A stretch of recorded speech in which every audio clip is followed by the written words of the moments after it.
I've just come out of the High Court where the case is being heard in a room right up there behind me. And Huda Amori, the co-founder of Palestine Action, is being represented by one of the lawyers that took the genocide case to the International Court of Justice. And she said that the situation in Gaza is an annihilation, it's a genocide, and Israel has dropped the equivalent of 6 Hiroshima bombs on Gaza using fighter jets which have components made in Britain. She said that people in Britain are horrified at seeing the massacres live streamed and knowing that some of the weapons used come from the UK.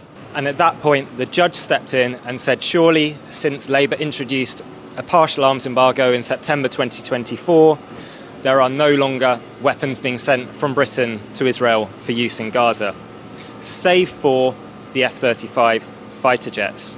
Huda Amori's barrister responded by saying that is a very big save for when fighter jets are being used to massacre Palestinians on a daily basis. And Palestine Action have also complained to the judge that the Home Office's decision to ban their group appears to be based on representations from the Israeli government, pro-Israel lobby groups and Elbit Systems, Israel's largest arms company, which makes 85% of the drones used in Gaza.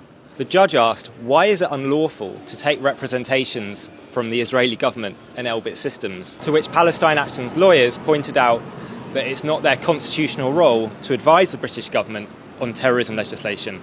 And she said it was deeply ironic that on the very same day the Labour government tried to ban Palestine Action, it had also been celebrating an anniversary of the suffragettes who used explosives in their campaign of direct action for equal rights.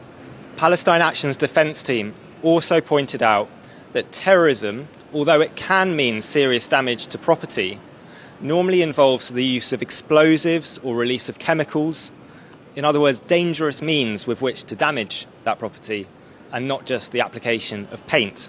They also pointed to recent case law from Europe and environmental protests in the UK, where protesters have been found to be within their rights to, for example, spray paint on Van Gogh paintings and statues of historic figures.